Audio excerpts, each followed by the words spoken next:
Throwback 1053, Columbus's Throwback. What up? You're riding home with your homie Justin Luvv. And as always, in the building, right around this time, my dog Jimmie Belle. What up, bro? What's cracking? How's it going, bro? It's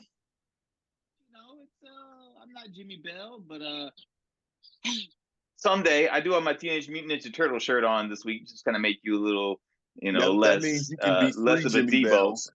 Yeah, that means you can be three Jimmie Bells. What do you got a shirt on that makes you weigh like 75 pounds times 3? That's about me right there.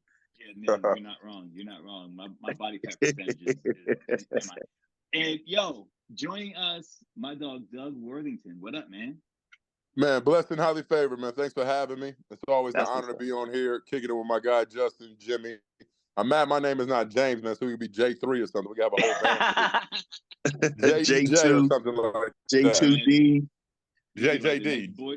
J2D, J squared D. We'll figure it out. J squared.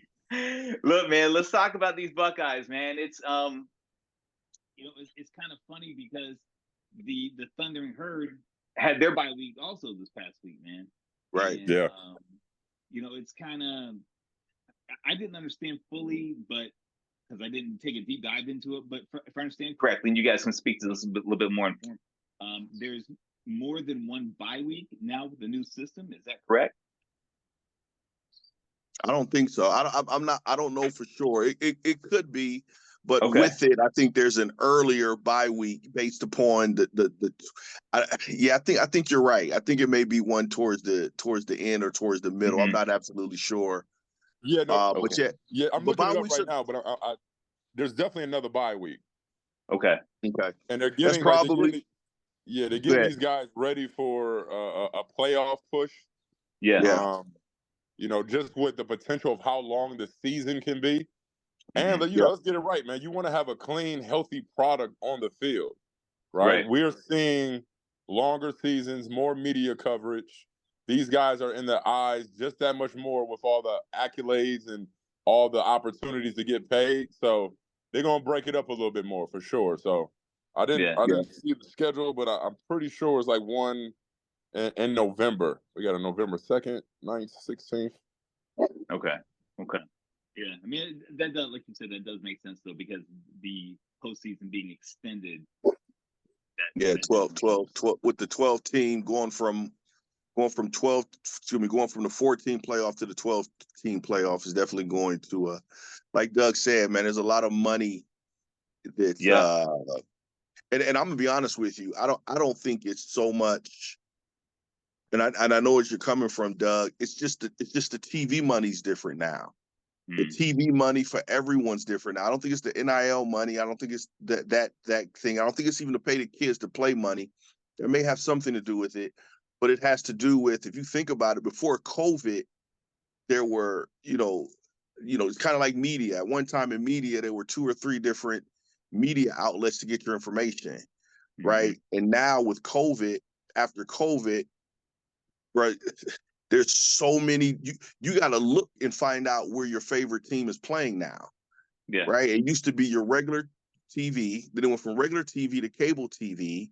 Then it went from cable TV to conference TV with the Big Ten leading. And now it went from conference TV to streaming networks.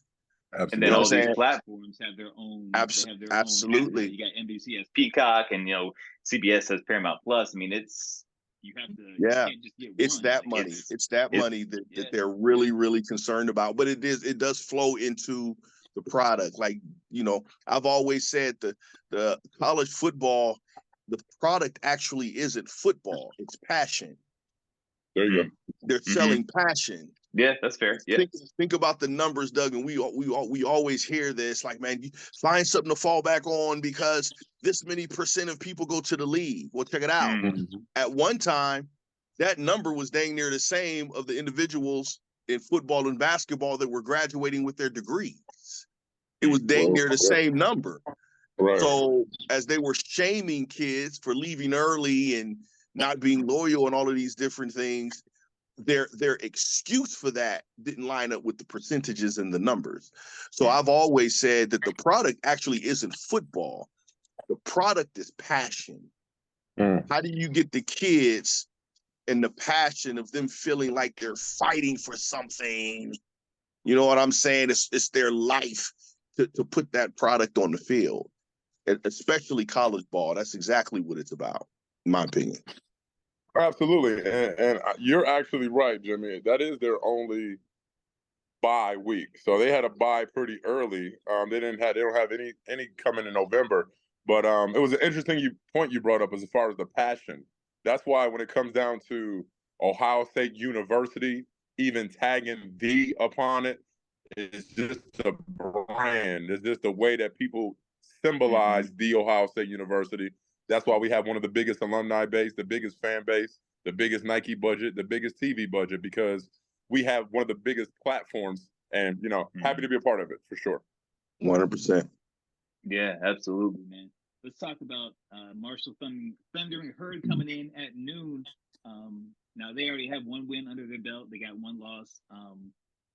I don't know, man. Like, I think that these guys are, we kind of want to be non-conference. We'll get it over, get it out of the way, kind of a thing. But Western Michigan, we thought they would do something. Akron, it is what we thought it would be. But I mean, Marshall's put out guys like Chad Pennington. This guy named, I don't know if you ever heard of him, Randall Moss. I mean, they've got some players, man. And if I understand correctly, every member of their D line is brand new. All those guys are transfers. So this is a different kind of team. Yeah, Marshall is always. So I'm from Northeast. So I'm from Youngstown, right? And Doug is up. He's from the Northeast, up a little further, up 80 and all. But so coming from Youngstown, we understand the history of Marshall. One, because in that era when it was 1AA, Coach Trussell kind of brought them to the limelight because Coach Trussell was whooping everybody's tail, right? And Marshall was one of those strong programs in 1AA, the same way that Youngstown State was. Marshall's unique because, from a mid-major perspective, they have a base and a tradition and a foundation. A lot of these schools don't. Ohio State does, right? That's why it'll never be about the money. Yeah, you're going to get NIL money and all that other stuff, but bro, all these other kids, bro, they're coming to a structured program because they have a dream that they're trying to accomplish and a destination that they're trying to fit. Marshall is super similar. That community, Huntington, listen, bro, Huntington, red. Listen, I'm from Youngstown, Doug from Buffalo. And I don't know if Doug has ever been in Huntington, but he'd say the same thing I said coming from a rough town. Huntington red, bro. And it's always been rough. And but it's a weird rough because it has community and it has pride along with the meth heads, right? And along with all of the other people walking around. I told someone today, I said, man, when you go to Huntington, bro, you better prep up and come with a pocket of change. Because you're gonna leave everybody every 5 minutes is gonna ask you for some. But that stadium is always full. I bet you if you walk through their hall, bro, it's full of NFL guys. Right. You see what I'm saying? Even this year, last year they had a 1,000-yard rusher who didn't play dang near half the season. He just rushed for over 100 yards and 6 carries against Virginia Tech. Jimmie, no. What's that? Okay, try it again. You were cutting out. You were spliggity splacketing. Okay, but I was just talking about they're not a program that guys come from. They're a program that has guys all the time. It's through the history. Again, I was talking to people when you couldn't hear me. They had a 1,000-yard rusher last year. He didn't play the whole season. He rushed for 100 yards over VT, who's known for defense, or so to speak, known for defense. They got a 100-yard, no, not exactly 100, 93-yard pass catcher. And they've had pass catchers before. They've had quarterbacks before. You mentioned Chad Pennington, his brother's throwing the rock. Mark Zuban, who played a big-time quarterback in baseball, guy that came to Ohio State. He's a West Virginia guy, and his son's, I believe, at Marshall. So they breed guys, and they get the benefit of being right on that border where they get that true benefit of the Ohio football high school experience. You know what I'm saying? They go back and forth. Some guys come over to Huntington from Ohio, and a lot of guys who want to get a little better brand of football, they come over the border from Huntington over to the Ironton area to play that football. So we got a strong component. We got a strong opponent that's coming into the Horseshoe. Yeah, when I was a kid, I actually lived in South Point, Ohio. So right over there by Ironton and Chesapeake and Huntington and all that. So I know exactly what you're talking about. It's a very blue collar, hard life type area. Absolutely. And the people that go there, man, if you're not from around there and you go there on purpose, I think that you're going there with a purpose. You know what I mean? Because Marshall's providing something that not a lot of these schools that aren't in these major markets are providing. Doug, your thoughts? No, absolutely. You hit on one point as far as that transfer portal. Having most of their talent on the front, the defensive line coming from different schools like Virginia. I think the one defensive end has over like 3.5 sacks, really tearing it up within 2 games. And then you check out what they did against Virginia Tech. I mean, they were down, I think, 14-10 going into half. Virginia Tech did a good job pulling away on the second half, but it showed that they were willing to compete. Jimmie Belle hit it on the head, man. That good old Marshall, that thundering herd, they take that the presence of the city with them on the football field. They are tough-nosed, blue-collar. They're meant to work. So it is going to be an awesome game to see. I think when it came down to the last time that the Buckeyes played, playing in the shoe of having almost a subpar performance, even though they dominated Akron, they really got up for that Western Michigan game. So, to have a week off and to get the bodies rested, I don't know if they need it so, but I think playing at noon, I would love to see, just what type of attitude the guys take, hitting the field and what type of presence they have. But I look for a competitive game. I know Marshall, I've seen a lot of jokes out there from their head coach talking about how fast the Buckeyes are and how those guys can transfer down to Marshall if they don't get enough playing time. But they're going to be able and willing to come in here and at least compete. I know the best wide receiver is a transfer guy from Michigan State. So, him playing against Ohio State definitely helps. So, everybody, when they play Ohio State, I don't care what they did against Virginia Tech. I don't care what they did the one game that they won. They're going to give Ohio State their best shot. And if Ohio State, plays around that first few minutes of playing, they'll make sure they try to make that game interesting. Are we expecting rust, or are we expecting the guys to come, full on out of the gate, coming off of that bye week? I would hope. Yeah, I do. Yeah, go ahead, Doug. Hey, I would hope that they can appreciate what they put on the film the last time coming out. But again, it's one of those atmospheres that it was almost like the perfect storm. They heard a lot of hecklers the week before talking about, hey, they're number 2. They're coming out playing against Akron the way that they was. They were actually losing against Akron 0-3. But they didn't give up. They gave up one more field goal for the rest of the next 7 quarters. So they came out the way that we expected them to, especially against Western Michigan. I do again say when it comes down to that atmosphere, a home night game. They knew when the lights was on, they knew they was going to have a little bit more visuals and eyes on TV. And when it comes down to any opponent, they will give Ohio State their best run. The film won't tell the tale, but it's going to be very, very interesting. What you got, Jimmy? Yeah, I agree. I think there's a benefit to them having a bye week so early. I've always said since spring, one of the reasons I didn't totally agree with the not trying to kind of save Kyle was that you're creating something totally new, right? So our offense is new. We look new. We are super explosive. That's not the problem. It's the consistency that's new, right? So we got a new quarterback. We got a new offensive line, so to speak. Not even so to speak, but in actuality, we got a new offensive coordinator. So everything's new.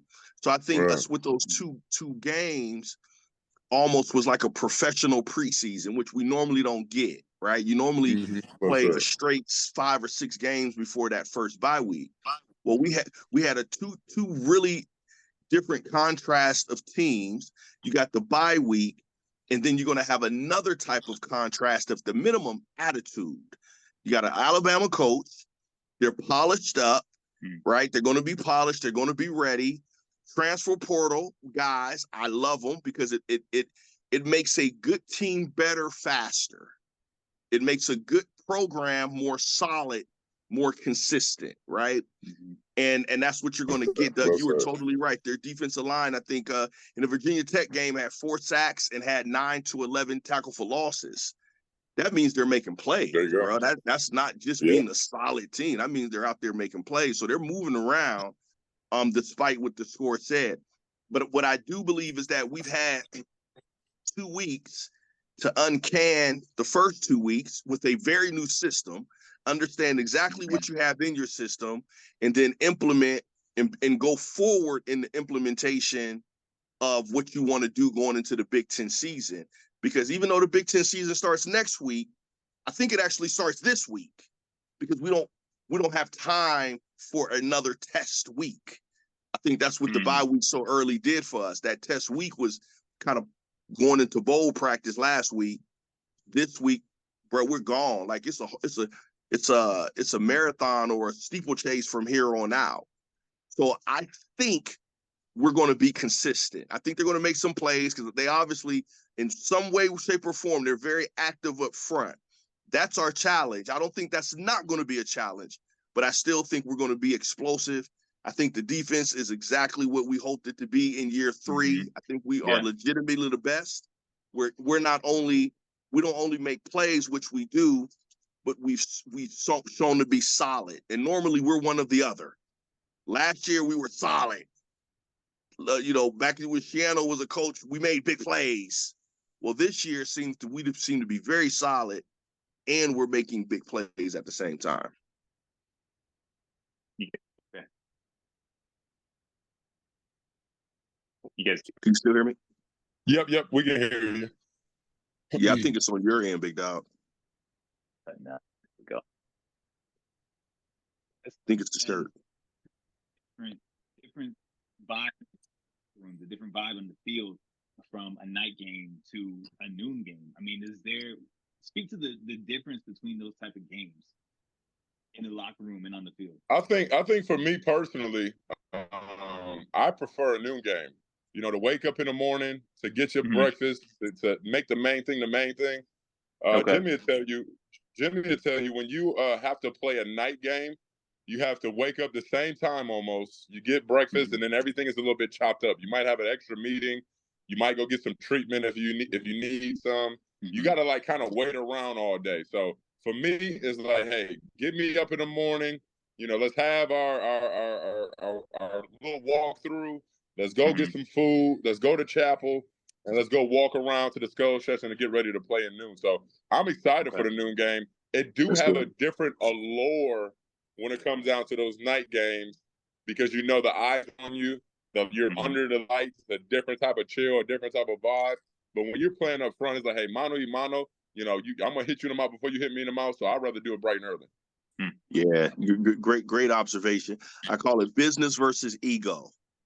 When you going about business, you just want to get it out the way. Literally, you just want to get it up in the morning, handle your business, and get out the way. But that ego, especially at Ohio State, that night game is, we used to call it get that money, right? Money. Because whenever you get an opportunity to show whether it was a team, whether you went to play at a particular place or a particular atmosphere, you like you talked about earlier, there's going to be a little bit more eyes or opportunities. And the night games were that. Now, Doug, you guys, I think, participated in them more regularly, even though they're not regular. We participated in them every so often, bro. This is what's so crazy about the night games. I think by the time you were there, Doug, I think they had already put in the permanent lighting. When I was there, they had a rent. They had it probably. There you go. So we were still in the game, right? That part, yeah. Yep. Wow. So Justin at Ohio State, they didn't want to make that change to two. Yeah. So at Ohio State, in our era, night games weren't as prolific. I think we did 1 or 2 of them a year, if that, bro. Maybe 1, maybe 2. Matter of fact, we probably did 1 night game and then afternoon game that kind of went into the evening. So you had to have the lights. So just in the old stadium, didn't have lights before the renovation at all. They had them. They were up there, but I don't think they worked. So so they didn't. I think in '92 or '93 is when they started to implement at least the one night game. Well, like Doug said, they literally brought in portable lights to light the field. Crazy. Wow. Right, it's extremely crazy considering it's one of the biggest stadiums in the world. Yeah. So you gotta light that thing. You know what I'm saying? And then they took them out, and I think at some point they left them there. They were still portable, but they left them there. But obviously now that they have the permanent one. So yeah. But again, the same thing, bro. Even the crowd. They love the night games. The fans, they love the bro, they more liquored up. You know how you do, Justin. You know what I'm saying? Yeah. Jay, you can tell when you on the wheels of steel, you know what I'm saying? You can feel your fingers a little more liquored up. I'm just messing with you. I know you don't drink, bro. I'm teasing. Oh, there's coffee. Yeah. No, that makes sense, man. Before we get into predictions, Jimmy put us on Heisman alert for Will Howard. Your thoughts? Will Howard Heisman alert. Yeah. That's saying a lot. Will Howard, excuse me, coming into the season, I think was maybe like 700 odds. He was like ranked third. And knowing his weapons, and obviously with Ryan Day, even if he's not playing, calling plays, he's still at the helm. He has a plethora and opportunity to get that. So he's been very, very solid the last few weeks. I mean, I think the first game against Akron, I believe I would call him the MVP of the game. I mean, obviously he made that freshman look really well, but what he did in the pocket, how he showed what he can do with his feet, and then the next week he backed it up. So he's a consistent older player, and when it comes down to putting up some points, I think like a game like going against these good old Thundering Herd, and then next week you start the Big Ten play with Michigan State. I think their defense is not the greatest. I know the Marshall Herd is about 116 in the country. So you give Will Howard an opportunity to really click. And I know those other guys like the Ennises and the Ijigbas and things of that nature are trying to get some of those touches as Jeremiah Smith is. So he has a hungry wide receiver room. And when it comes down to the plethora of people out the backfield that he can toss it to or, set up a screen, he can definitely get some numbers very, very fast. Yeah. He's going to be Heisman just off of, again, room. I didn't say win it, but he's going to be in the room off of numbers. And I think it's going to come down to the end, right? It's going to come down to who, if you really look at the Heisman room, there's a few years where the Heisman guy is obvious. There's a few times when the Heisman room is obvious. Otherwise, they're just filling the room. You see what I'm saying? Last year, I think last year was a room filler, right? And Daniels from LSU won it because it was a room filler. A couple other years, you've had some incredible battles, bro. It's just remarkable. And then you have some incredible players. I think this year it's going to come down to the very end. Who's winning? Who has the numbers? I don't think you have any front runner per se right now, except for numbers. Like, for instance, Kyle McCord is almost over 500 or 600 yards passing right now. And that's what the Heisman committee looks at. It doesn't even mean necessarily he's the best. It's just they're looking at his numbers, right? But I think Kyle's is going to come down to the end of things. Hey, you know what? It may be a year that we finally get someone else aside from a quarterback. And normally they might as well just switch it up and say the quarterback award. That's really what they're looking for. Yeah. They're not trying to give it to the best guy. They're trying to give it to the best quarterback on the best team. Yep. So speaking of numbers, let's do it. JB, your prediction. Let the young buck go first. Doug, you go first. What's your prediction? Yeah, man. So again, I kind of came off my horse really, really fast when it came to that first prediction, and I was completely off. So I actually go look at Vegas and kind of educate myself. So the Thundering Herd is a 39.5-point underdogs. So that means Ohio State has to beat them by 40 in order to cover that. So for me, I am going to actually go with the Vegas odds. I'm going to actually say 52, and I'm going to give the Thundering Herd a measly field goal It goes 52-3, Ohio State. 2-3. All right. Okay. Leon, Pizza Man, you want to go next? I was gonna give you the pleasure, since you're the one with. All right, never mind. Yeah. I still don't think that Buckeyes are gonna allow a touchdown. I see 3 field goals. I got it 50-9. You said what's that? 50 to what? 50-9. So mine is 40-9. There you go. I think it's 40-9. I think it could go.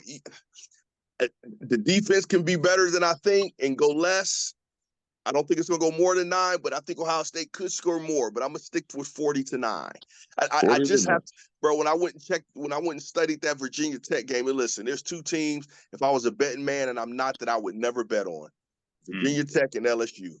They always have great talent, and they're 2 of the most disappointing teams every single year according to their talent.